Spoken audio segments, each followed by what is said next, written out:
அன்யங் miss welcome to Bangtan FF world. இன்றைக்கி நம்ம என்ன பார்க்க போகிறோம்னா women cook FF Nagini FF part 13 தான்டா பார்க்க போகிறோம். அண்ட் இன்றைக்கி வெரி ரொம்ப ஹாப்பி பிகாஸ் நம்ம சேனலுக்கு வந்துட்டு 100 சப்ஸ்கிரைபர்ஸ்க்கு மேலே வந்துட்டாங்கடா. ஸோ ஆர்மிஸ் உங்களோட லவ் அண்ட் சப்போர்ட் எப்போவுமே வந்து பெரிக்கு வேணும், நமக்கு சேனலுக்கும் வேணும். ரொம்ப தேங்க்ஸ் உங்களோட சப்போர்ட்டுக்கு and thank you for your love. ஓகேடா ஆர்மிஸ். ஸோ டைம் வேஸ்ட் பண்ண டேரக்டாக ஸ்டோரிக்குள்ளே போய் எல்லாமே set funs for better experience. வாங்க ஸ்டோரிக்குள்ளே போகலாம். லாஸ்ட் பார்ட் நம்ம எதோட பார்த்துருந்தோம்னா நம்ம ஹீரோயின்ஸ் 3 பேர் வந்துட்டு நாகினின்ற விஷயம் வந்துட்டு ரிவீல் ஆகிருக்கும். அண்ட் 3 பேரும் வந்துட்டு நாங்கள் பழி வாங்க தான் வந்திருக்கோன்றதையும் சொல்லியிருப்பாங்க. அண்ட் அதே மாதிரி வந்துட்டு அதுக்கப்புறமேட்டு மிஸ்டர் ஃபேங்கையும் வந்துட்டு நம்ம 3 ஹீரோயின்ஸ் வந்துட்டு கொலை பண்ணியிருப்பாங்க. கொலை பண்ணிவிட்டு இனிமேல் வந்து நாங்கள் உங்கள் நிம்மதியை கெடுக்க வந்திருக்கோம் அப்படின்ற மாதிரி சொல்லியிருப்பாங்க. அப்போ ரூஹியுமே வந்திருப்பாடா. அதை தான் பார்த்தோம். அதுலேருந்து கண்டினியூ பண்ணிக்கலாம். நம்ம வயன் அப்படியே ரூஹிக்கிட்ட போயிட்டு நிற்கிறா. நம்ம ரூஹி அப்படியே அவங்கள பார்த்து ஸ்மைல் பண்ணுறா. ஸ்மைல் பண்ணிவிட்டு எப்படியோ உங்களோட ஃபஸ்ட் பழியை முடிச்சிட்டிங்க போல், சேஷனாகினி வாழ்க அப்படின்ற மாதிரி அவள் சொல்கிறா. வயன் மாருகி, ஆமாம் எங்களோட பழிப்படலாம் ஆரம்பிச்சிருச்சு. இனிமேல் அந்த வீட்டில் ஒவ்வொரு நாளும் யாரும் நிம்மதி இல்லாமல் இருக்க போகிறாங்க அப்படின்னு சொல்ல ரூஹி போயிட்டு சஞ்சு கால் கீழே உட்காந்துட்டு மகாநகராணி வாழ்க அப்படின்ற மாதிரி சொல்கிறா. நம்ம சஞ்சு இங்கே பாரு ரூஹி அப்படின்னு சொல்லிட்டு, நீ எங்களோட ஃப்ரெண்ட், நீலாம் எங்களுக்கு மரியாதை கொடுக்கணுன்னு அவசியம் கிடையாது. நீ என்னோடய ஃப்ரெண்டு, அதனால் நீ என்ன சஞ்சுனே கூப்பிடலாம். இனிமே அந்த வீட்டில் நான் மாட்டோம்தான் அப்படின்னு சொல்ல இவங்க 4 பேர் அப்படியே ஸ்மோக் பண்ணுறாங்க. ஸ்மோக் பண்ணிவிட்டு அப்படியே வீட்டில் காமிச்சா, நீங்கள் 4 பேரும் உங்கள் வீட்டுக்கும் வந்துடுங்க. வந்துட்டு அப்படியே அந்த வாசலில் வந்துட்டு நின்றுட்டுருக்கீங்க. நின்றுட்டுருக்கும் போது ஹரிணி சொல்கிறா, இந்த வீட்டுக்குள்ளே வரத்துக்கு எவ்வளோ பிளான் பண்ணி எவ்வளோ பேரை ஹிப்னடைஸ் பண்ணி கடைசியில் வந்துட்டோம்ல அப்படிங்கிற. அப்போ சஞ்சு, இதுக்கப்புறமேட்டு தான் இந்த வீட்டில் ஒவ்வொரு நாளும் எல்லோரும் நரக வேதனை அனுபவிக்க போகிறாங்க. நான் எப்படி ருத்ரா இல்லாமல் ஒவ்வொரு நாளும் நரகத்தில் இருக்கணும், அது மாதிரி நரக வேதனை அனுபவிக்க போகிறாங்க. அவ்வளோ சீக்கிரம் இவங்க யாரையும் நான் கொல்ல மாட்டேன். ஆனால் சித்திரவதை பண்ணி ஏண்டா உயிர் வாழணும் அப்படின்னு இவங்களா நினச்சி இவங்களா சாகணும், அது மாதிரி நான் பண்ணுவேன் அப்படின்னு சஞ்சு சொல்ல வயன், சரி நம்ம அவங்க தூங்கிட்டாங்கன்னு நினச்சி வந்திருக்கோம். ஸோ அவனுங்க 3 பேர் நம்மளை தேடுறதுக்குள்ள நம்ம 3 பேர் போகணும், எல்லாம் சண்டைக்கு வந்துடும், வாங்க போகலாம் அப்படின்னு சொல்லிட்டு நீங்கள் 4 பேரும் உங்கள் ரூம்க்கு வந்துட்டு போகிறீங்க. போய் பார்த்தா விமன் குக் நல்லா தூங்கிட்டுருக்காங்கடா.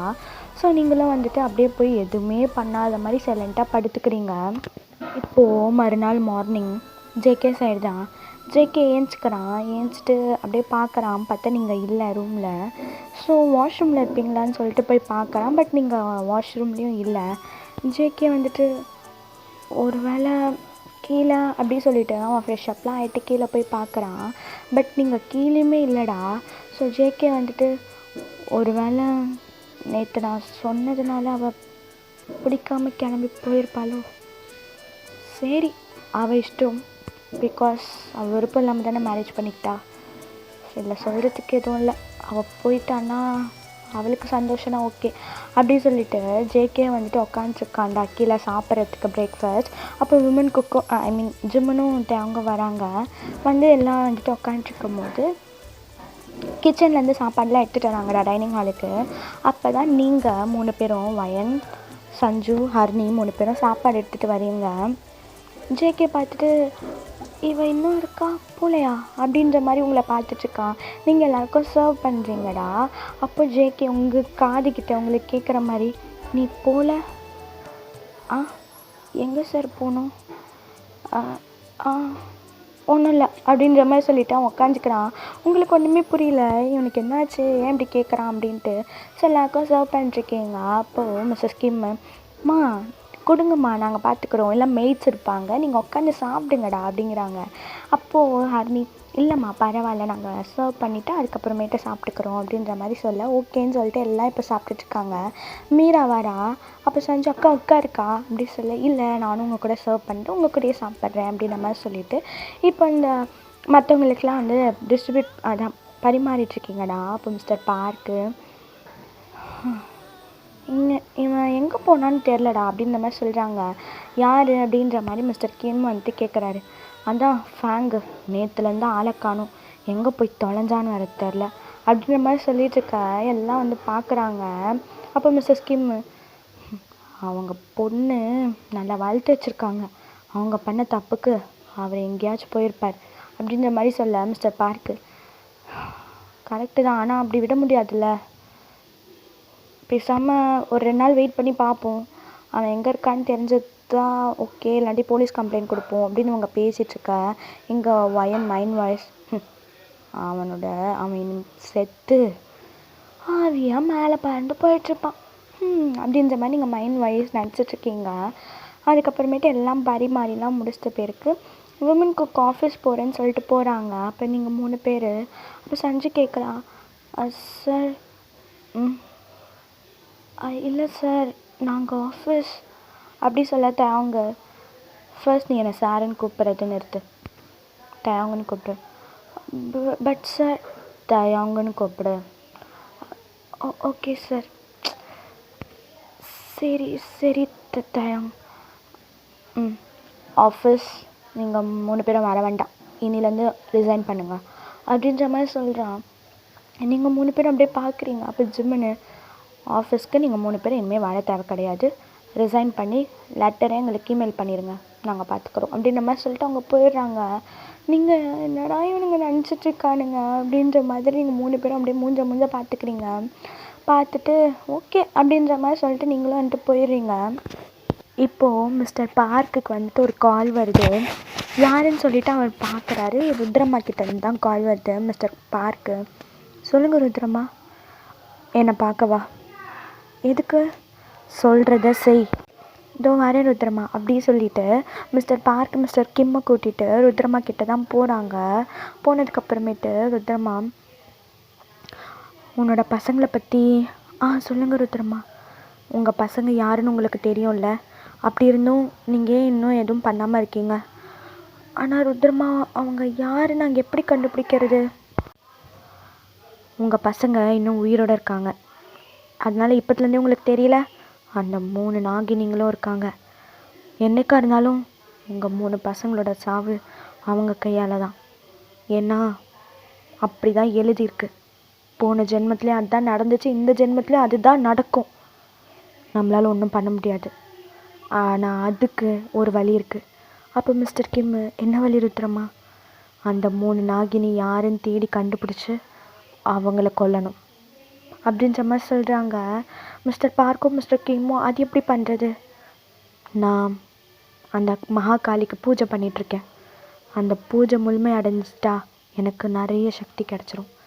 அப்புறம் நாகமணி மட்டும் என் கைக்கு வந்துச்சுன்னா அந்த சக்தியை வச்சு அந்த 3 பேரையும் நான் ஈஸியாக கண்டுபிடிச்சிருவேன்.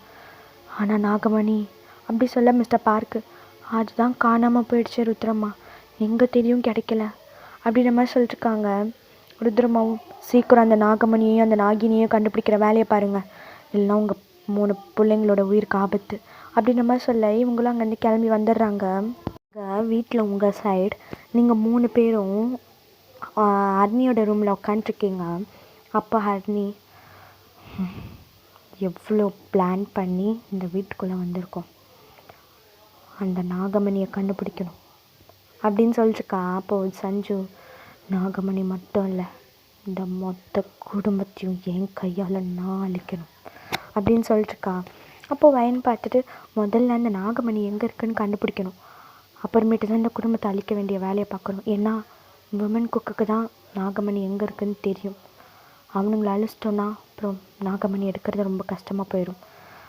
நம்ம விமன் குக்கை அட்லீஸ்ட் ஒருத்தனையாவது உயிரோட வைக்கணும். மீதி 2 பேர் செத்தா பரவாயில்ல, ஒருத்தனையாச்சும் உயிரோட வச்சு நம்ம அந்த நாகமணியை தேடணும் அப்படின்ற மாதிரி வயன் சொல்லிட்டுருக்கான். நீங்கள் இப்படி பேசிகிட்ருக்க, அப்போ ரூம் டோர் ஓப்பன் ஆகுது. நீங்கள் 3 பேரும் அப்படியே பார்க்குறீங்க. பார்த்தா மிஸ்ஸஸ் பார்க் தான் உள்ளே வராங்க.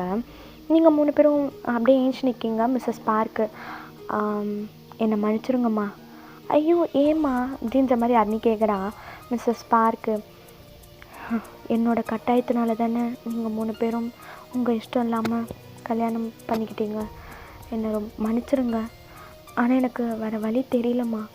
என் 3 பசங்க, அவங்களோட உயிர் எனக்கு ரொம்ப முக்கியம். அதுக்காக தான் அவங்க 3 பேரும் என்னோட பசங்க இல்லைன்னாலும் நான் அவங்கள என் பசங்களை தான்மா நினைக்கிறேன் அப்படின்னு சொல்கிறாங்க. சஞ்சு, உங்கள் 3 பசங்கம்மா? புரியல. ஜேகே தயம் அவங்க உங்கள் பசங்க இல்லை, மிஸ்ஸஸ் கிம்மோட பசங்கன்னு தெரியும். ஜிமன், நான் ஜிமனோட அம்மா கிடையாதுமா அப்படின்னு சொல்ல நீங்கள் 3 பேரும் அப்படியே ஷாக்கிங்காக பார்க்குறீங்க. அப்போ மிஸ் பார்க்கு, ஆமாம், ஜிமன் என்னோட ஹஸ்பண்ட் இருக்கார்ல பார்க், அவரோட ஃபர்ஸ்ட் ஒய்ஃபோட பையன்மா அப்படின்னு சொல்கிறாங்க. ஆக்சுவலி அவங்களுக்கு ஜிமன் அப்புறம் இன்னொரு பையன் இருக்கான். அவன் தான் ஃபர்ஸ்ட் பையன். அவன் சின்ன வயசில் அவனுக்கு அவனோட உயிருக்கு ஆபத்து வந்ததுனால அவனை ஃபாரினுக்கு அனுப்பிட்டோம். அதுக்கப்புறம் ஜிமன் பிறந்தான். ஜிமன் பிறந்தப்போ அவங்க அம்மா இறந்துட்டாங்க. ஸோ அதுக்கப்புறமேட்டு தான் மிஸ்டர் பார்க் என்னை கல்யாணம் பண்ணிக்கிட்டாரு. நான் எல்லாருக்கும் அம்மாவாக இருக்கேன். ஜிமன் எனக்கு பையனாக இருக்கிறதுக்கு நான் கொடுத்து வச்சுருக்கணுமா. அந்த கடவுள் ஜிம்மனை நான் பார்த்துக்கணுன்றதுக்காக தான் எனக்கு குழந்தை கொடுக்காம விட்டுட்டாருன்னு நினைக்கிறேன். ஆனால் ஜிம்மன்னு இல்லை, தயாங், ஜிம்மன், ஜேகே 3 பேரையும் நான் என் சொந்த பசங்களாக தான் பார்க்குறேன். அவங்களோட உயிருக்கு ஒன்றுன்னும் போது என்னால் சத்தியமாக தாங்கிக்க முடியலம்மா. அதனால தான் எனக்கு வேறு வழி தெரியாமல் சுயநலமாக யோசித்தேன். என்னை மன்னிச்சிருங்க 3 பேரும். நான் இதுக்கு என்ன பண்ணுறதுன்னு எனக்கு தெரியல. மன்னிப்பு தவிர இப்போதைக்கு என்னால் வேறு எதுவும் பண்ண முடியாதுமா அப்படின்னு சொல்கிறாங்க. அப்போ வயன், ஐயோம்மா பரவாயில்லம்மா, நீங்கள் அப்படிலாம் கேட்காதீங்க. நீங்கள் ஒரு உயிரை காப்பாற்றுறதுக்கு தானே அப்படி சொன்னீங்க. அண்ட் ஈவன் எங்களுக்கும் ஒரு உயிரை காப்பாற்றின பங்கு இருக்குல்ல. ஸோ நீங்கள் ஒன்றும் ஃபீல் பண்ணாதீங்கம்மா அப்படின்ற மாதிரி நீங்கள் சொல்கிறீங்க. அப்போ மிஸ்ஸஸ் பார்க்கு, நம்ம ஃபேமிலிக்கு மட்டும் தெரிகிற மாதிரி தான்மா கல்யாணம் பண்ணோம். ஆனால் கல்யாணமே மாறிப்போச்சு. அதனால் ஒரு ரிசப்ஷன் ஒன்று வச்சு உங்கள் அப்பா அம்மா உங்கள் ஃபேமிலி எல்லாரையும் கூப்பிட்டு அந்த ரிசப்ஷனை பண்ணுவோம்.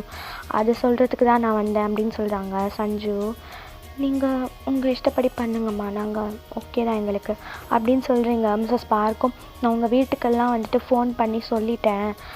ஏதாச்சும் ஃபோன் பண்ணாங்களா உங்கள் வீட்டிலேருந்து? இல்லைம்மா, யாரும் பண்ணலை. சரி, நீங்கள் ஒன்றும் கவலைப்படாதீங்க. அவங்க கோவமாக இருக்க மாட்டாங்கன்னு நினைக்கிறேன். அவங்க இங்கே வந்ததுக்கப்புறம் நம்ம எது வந்தாலும் பேசிக்கலாம், புரியுதா அப்படின்றாங்க. நீங்கள் 3 பேரும் ஓகேம்மா அப்படின்ற மாதிரி சொல்கிறீங்க. அதுக்கப்புறம் மிஸ்ஸஸ் பார்க்கு, சரிம்மா, நான் நாளைக்கு ரிசப்ஷன் வைக்கலான் இருக்கேன், நாளைக்கு நைட்டு. ஸோ அதுக்கான ஒர்க்கை நான் பார்க்குறேன், நீங்கள் ரெஸ்ட் எடுங்க அப்படின்னு சொல்லிட்டு மிஸ்ஸஸ் பார்க் வந்துட்டு போயிடுறாங்க. அவங்க போனதுக்கப்புறம் நீங்கள் 3 பேர் அப்படியே மூஞ்ச பார்த்துட்டு அப்படியே ஸ்மோக் பண்ணிகிட்ருக்கீங்க. அப்போது வயன், இந்த வீட்டுக்குள்ளே வரணுன்றதுக்காக தானே நாங்கள் இவ்வளோ பிளான் பண்ணோம், வந்துட்டோம். ஆனால் சஞ்சு, ஹரிணி, அந்த 3 பொண்ணுங்க எங்கே போனாங்க? யார் அவங்கள கடத்திருப்பாங்க? நம்ம அவங்கள கடத்தலான்னு பிளான் போட்டால் அவங்களே காணாமல் போயிட்டாங்க. இப்படி இது நடந்திருக்கும். நிஜமாகவே அவங்களுக்கு லவர் இருந்திருக்குமோ? அப்போ சஞ்சு, ஹே, லவ்வர் இருந்திருந்தா அவங்க ஏண்டி விமனுக்கு வந்து கல்யாணம் பண்ணிக்க போகிறாங்க? எனக்கு தெரிஞ்சு அவங்கள வேறு யாரோ கடத்திட்டு போயிருக்காங்கன்னு நினைக்கிறேன். ஆனால் விடு, நமக்கு அது ஒரு ஹாப்பி நியூஸ் தானே. எப்படியோ நம்ம இந்த வீட்டில் வந்து செட்டில் ஆகிட்டோம். இனிமே நம்ம கேம் ஸ்டார்ட்ஸ் அப்படின்ற மாதிரி இங்கே சொல்லிச்சிருக்கீங்க. அதுக்கப்புறம் அப்படியே ஈவினிங் ஆகுது, லைக் நைட் டைம் ஆகுதுடா. விமன் குக்கும் வராங்க. நீங்கள் 3 பேர் கிச்சனில் வந்துட்டு ஒர்க் பண்ணிகிட்ருக்கீங்க. விமன் குக் வந்து அவங்க போய் ஃப்ரெஷ்அப்லாம் ஆகிட்டு வராங்க. ஸோ டின்னர் சாப்பிட்டுட்ருக்கீங்க. அப்போ ஜிம்மன், அம்மா, அண்ணா ஏதாச்சும் கால் பண்ணானா? இல்லைடா, அவன் எதுவுமே கால் பண்ணலை. நானும் கால் பண்ணால் நாட் ரீச்சபிள்னு வருது. அவனை எப்படி காண்டாக்ட் பண்ணுறதுனே தெரிலடா ஜிம்மனா. நாங்களும் ட்ரை பண்ணிட்டோம்மா, அண்ணா ஃபோனே எடுக்க மாட்டேன்றான் அப்படின்ட்டு அவங்க சொல்கிறான். ஸோ இப்படியெல்லாம் பேசிகிட்டே வந்து சாப்பிட்டுட்ருக்கீங்க. அதுக்கப்புறமேட்டு அப்போ மிஸ்ஸஸ் கிம் சொல்கிறாங்க, ஜிம்மன், தயாங், ஜேகே, சொல்லுங்கம்மா. கல்யாணம் நம்ம ஃபேமிலிக்கு மட்டும் தெரிஞ்சு சிம்பிளாக நடந்து முடிஞ்சிருச்சு. ஸோ நாங்கள் அதுக்காக இப்போ என்ன பிளான் பண்ணியிருக்கோன்னா, நம்ம சஞ்சு, வயன் அப்புறம் ஹரிணி வீட்டுக்கும் தெரியாதுல்ல. ஸோ அதெல்லாம் தெரிகிற மாதிரி ரிசப்ஷன் பண்ணலான் இருக்கோம் நாளைக்கு நைட்டு. உங்களுக்கு ஓகேவா அப்படின்ற மாதிரி கேட்குறாங்க. ஜேகே, எங்களை கேட்காம தானே எல்லா முடிவும் பண்ணுறீங்க, இதையும் பண்ணுங்க, நாங்கள் எதுவுமே சொல்லலை அப்படின்ற மாதிரி ஜேகே சொல்ல, மிஸ்ஸஸ் பார்க்கு, ஏன்டா இப்படி பேசுகிற? அம்மா, நான் எதுவுமே சொல்லலைம்மா, உங்கள் இஷ்டப்படி நீங்கள் பண்ணுங்கள், அவ்வளோதான் அப்படின்ற மாதிரி சொல்லிவிட்டு அவங்க 3 பேர் வந்துட்டு போயிடுறாங்க. அதுக்கப்புறமேட்டு நீங்களும் மிஸ்ஸஸ் பார்க்குக்கும் மிஸ்ஸஸ் கிம்முக்கும் ஒரு மாதிரி மனசு கில்ட்டாக ஃபீல் ஆயிடுது. ஸோ அவங்க அப்படியே உட்காந்துருக்காங்க. இப்போது ஜிமன் சைடு நம்ம ஹரிணி ரூம்குள்ளே வந்துட்டு அவன் ஃப்ரெஷ்ஷப் ஆகலான்னு சொல்லிட்டு போகிறா. ஜிம்மன் வந்துட்டு உட்காந்துட்டு ஃபோன் பார்த்துட்ருக்கான். அப்போது நம்ம ஹரிணி ஃப்ரெஷ்ஷப்லாம் ஆகிட்டு அவள் ட்ரெஸ்ஸிங் டேபிளில் வந்துட்டு அந்த ஹேரெல்லாம் தொடச்சிட்ருக்கா. ஜிம்மன் பார்த்துட்டு, நான் உங்ககிட்ட ஒன்று கேட்கணும். சொல்லுங்கள் சார். நான் ஒன்றும் உனக்கு சார் கிடையாது. அட்ரஸ் மியாஸ் ஜிம்மனா. சொல்லுங்கள் ஜிம்மன், நீ யார்? என்னது அப்படின்னு சொல்லிட்டு நீங்கள் ஷாக் ஆகிடுறீங்க. ஜிம்மன், நீ யாருன்னு கேட்டேன். நான் ஹரிணி. நீ ஹரிணி? சரி, நேற்று நைட்டு நீ எங்கே போயிருந்த அப்படின்னு ஜிம்மன் கேட்க, நீங்கள் அது அது நான் ரூமில் தான் இருந்தேன் அப்படின்னு சொல்கிறீங்க. ஜிம்மன், பொய் சொல்லாத. நடு ராத்திரியில் நான் ஏஞ்சி பார்த்தப்போ நீ ரூமில் இல்லை. உண்மையை சொல்ல, எங்கே போயிருந்த அப்படி சொல்லிட்டு உங்கள் கிட்ட வரா. நீங்கள் அது அது அது வந்து அது அப்படின்றீங்க. ஜிம்மன், என்ன அது போயின்னு? ஓ, ரீசன் சொல்லலான்னு பார்த்துட்ருக்கியா? யோசி, என்ன ரீசன் சொல்ல போகிற? அது சார், நான் ஜிம்மன் ஜிம்மன் நான் என்ன சொல்ல போகிற? உண்மையை சொல்லு. நீ யார்? எதுக்காக இங்கே வந்திருக்க அப்படின்ற மாதிரி ஜிம்மன் கேட்க, நீங்கள் ஜிம்மன், அப்படிலாம் ஒன்றும் கிடையாது. நான் நேற்று நைட்டு கோவில் போயிருந்தேன். என்னது, கோவில் போயிருந்தியா? ஆமாம், கோவிலுக்கு போயிருந்தேன். எந்த கோவில்? அங்கே சிவன் கோயில். சிவன் கோயிலா? அதுவும் கொரியாவில், அதுவும் சியோல்லையா? ஆமாம், புதுசாக ஓப்பன் பண்ணியிருக்காங்க. எதுக்கு போனேன்? அது நான் பிறந்தது பௌர்ணமி அன்னைக்கு. அதனால் எங்கள் வீட்டில் பௌர்ணமி பூஜை பண்ணுறது வழக்கம். சிவனுக்கு தான் பண்ணுவோம். அதனால் நேற்று நான் கல்யாணம் முடிச்சுட்டு போகலான்னு பார்த்தேன். பட் அதுக்குள்ளே இவ்வளோ பெரிய ப்ராப்ளம் நடந்ததுனால என்னால் போக முடியல. அதனால தான் நீங்கள் தூங்கிட்ட பேருக்கு நான் போய் பூஜை பண்ணிட்டு வந்தேன். நிஜமாவா? நம்ப முடியலையே. அது நீ மறுநாள் கூட பண்ணியிருக்கலாம். ஏன் அதுவும் அர்த்தராத்திரியில்? இல்லை, நிஜமாக தான் நான் பூஜை தான் பண்ணிகிட்ருந்தேன். அப்படி நீங்கள் பேசிகிட்டு இருக்க டோர் நாக் ஆகுது. அப்போ ஹரிணி, ஒரு நிமிஷம் அப்படின்னு சொல்லிட்டு போயிட்டு டோர் ஓப்பன் பண்ணால் அங்கே சஞ்சு நிற்கிறா. ஹரிணி வந்துட்டு, வா சஞ்சு, என்ன இந்த நேரத்தில் வந்திருக்க? அது ஒன்றும் இல்லை, அம்மா கூப்பிட்டாங்க. அம்மா தோது வரேன் அப்படின்னு சொல்லிவிட்டு நீங்கள் ஹரிணியும் சஞ்சுவும் அங்கேருந்து போகிறீங்க. ஜிம்மன் அப்படியே பார்த்து ஒரு மாதிரி ஸ்மூத் பண்ணிவிட்டு, என்கிட்டயே நடிக்கிறீங்கல்ல, ஆக்ட் பண்ணுங்க, உங்களால் எவ்வளோ தூரம் நடிக்க முடியுதுன்னு நானும் பார்க்குறேன் அப்படின்ற மாதிரி அவன் ஒரு மாதிரி ஸ்மூத் பண்ணிவிட்டு அவன் படுத்துடுறான். இங்கே ஹரிணி, நல்ல வேலைடி, தேங்க் காட், கரெக்டான நேரத்தில் கண்டுபிடிச்சிட்டேன். என்னடி ஆஷு? அது ஒன்றும் இல்லை, நம்ம நேற்று போகணும்ல நடுராத்திரியில் அவனை கொலை பண்ணுறதுக்கு. ஆமாம், ஜிம்மன் ஏஞ்சி பார்த்துருப்பான் போல். நைட்டு நான் காணுன்றது, எங்கே போன நீ, யார் நீ அப்படின்லாம் கேட்க ஆரம்பிச்சிட்டான். அப்புறம் என்னடி சொன்னேன்? அது இந்த மாதிரி பௌர்ணமி பூஜை, கோவில் அப்படி இப்படின்னு ஏதோ சொல்லி சமாளிச்சிட்டேன். ஆனால் அவன் நம்பலை. அப்போ தான் உன்னை வர சொல்லியிருந்தேன் அப்படின்னு நீங்கள் சொல்கிறீங்க சஞ்சு. இதுக்கு தானா? சரி, ஆனால் ஜிம்மன் நம்பியிருப்பான்னு நீ நினைக்கிற அப்படின்னு சஞ்சு கேட்க, நீங்கள் ஹரிணி, தெரியல, நம்பியிருப்பான்னு தான் நினைக்கிறேன், பார்ப்போம் அப்படின்ற மாதிரி நீங்கள் பேசிகிட்ருக்கீங்க பாரணி. சரி நான் போகிறேன், அதுக்கப்புறம் அவன் ஏதாவது நினச்சிப்பான் அப்படி சொல்லிட்டு அவள் போயிடுறான். நீங்கள் சஞ்சுவும் வந்துட்டு போயிடுறீங்க. அதுக்கப்புறம் ஒரு மிட் நைட் ஆகுது. இங்கே சஞ்சு நல்லா ஷோஃபாவில் வந்து படுத்து தூங்கிட்டுருக்கா. அப்போ அவள் ரூமில் அந்த ஜன்னல் அண்டை யாரும் இருக்கிற மாதிரி இருக்குது. ஸோ அந்த பர்சன் அப்படியே வந்துட்டு உள்ளே வராங்க. உள்ளே வந்து நேராக ட்ரெஸ்ஸிங் டேபிள் கண்ணாடி முன்னாடி போய் நிற்கிறாங்க. அது வேறு யாரும் இல்லைடா, தயாங் தான். ஆனால் பட் அவன் பார்க்கவே டிஃப்ரெண்ட்டாக இருக்கான். அவன் கண் அப்படியே ரெட்டாக இருக்குது. லைக் அந்த ஒயிட் இருக்கும்ல, அந்த ஒயிட் பதிலாக ரெட் இருக்குது. பிளாக் பால்ஸ் நல்லா பெருசாக இருக்குது. நம்ம தயாங் பார்க்கவே வித்தியாசமாக இருக்கான். ப்ளஸ் அவன் ஒய்ஃப்லாம் பிளட்டாக இருக்குது.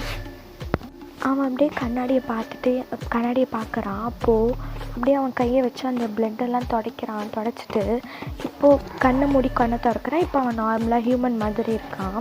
அவன் அப்படியே பார்த்துட்டு ஓகே அப்படின்னு சொல்லி திரும்புகிறான். நம்ம சஞ்சு நல்லா படுத்து தூங்கிட்டுருக்கா. அப்போ தயாங்க, உனக்காக நான் எவ்வளோ வருஷம் வெயிட் பண்ணிகிட்ருந்தேன். நான் வெயிட் பண்ணதுக்கான பலன் கிடச்சிருச்சு. இனிமே உன்னை நான் விட மாட்டேன் ஸ்வீட் ஹார்ட் அப்படின்ற மாதிரி சொல்லிவிட்டு அவன் போய் அப்படியே படுத்துடுறான். Next day morning JK side நீங்கள் ஏஞ்சி ஃப்ரெஷ்அப்லாம் ஆகிட்டு சாரீலாம் வியர் பண்ணிவிட்டு ட்ரெஸ்ஸிங் டேபிளில் வந்துட்டு ரெடி ஆகிட்ருக்கீங்க. அப்போ உங்கள் ரூம் டோர் நாக் ஆகுது. ஜேகேன்னு தூங்கிட்டு தான் இருக்கான். நீங்கள் யாருன்னு சொல்லிட்டு ஓப்பன் பண்ணுறீங்க. பார்த்தா ஃபிலிக்ஸ் வந்திருக்கான். அவன் வந்துட்டு அண்ணா எங்கே தூங்கிட்டுருக்காரு, என்னாச்சு ஃபிலிக்ஸ், கொஞ்சம் தள்ளுங்க அப்படின்னு சொல்லிட்டு அவன் நேராக போய் ஜேகேவை எழுப்புறான்.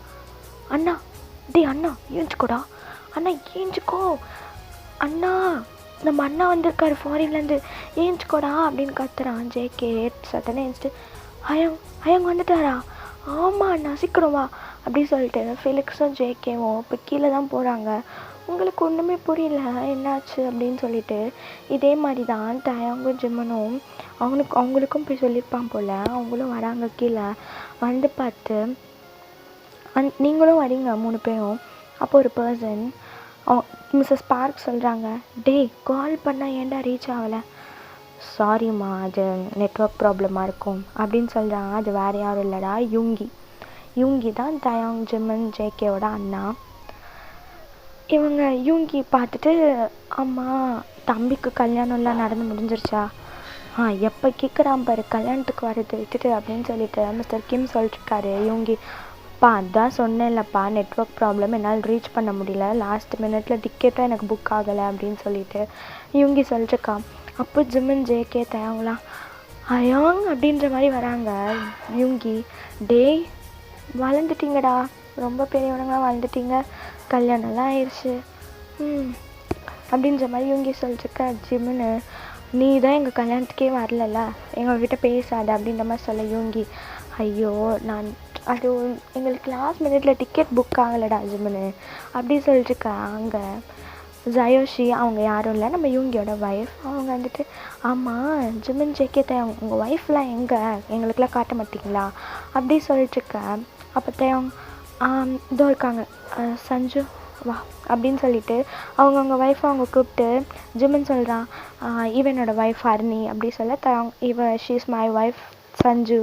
அப்புறம் ஜேகே என்னோடய ஒய்ஃப் வயன் அப்படின்னு சொல்கிறாங்க. ஜாயஷி பார்த்துட்டு, பரவாயில்ல 3 பேரும் அழகாக இருக்கீங்க, நான் யூங்கியோட ஒய்ஃப் அப்படின்னு சொல்லிட்டு ஜாயஷி சொல்கிறான். நீங்கள் 3 பேரும் இன்ட்ரடியூஸ் ஆகிக்கிறீங்கடா.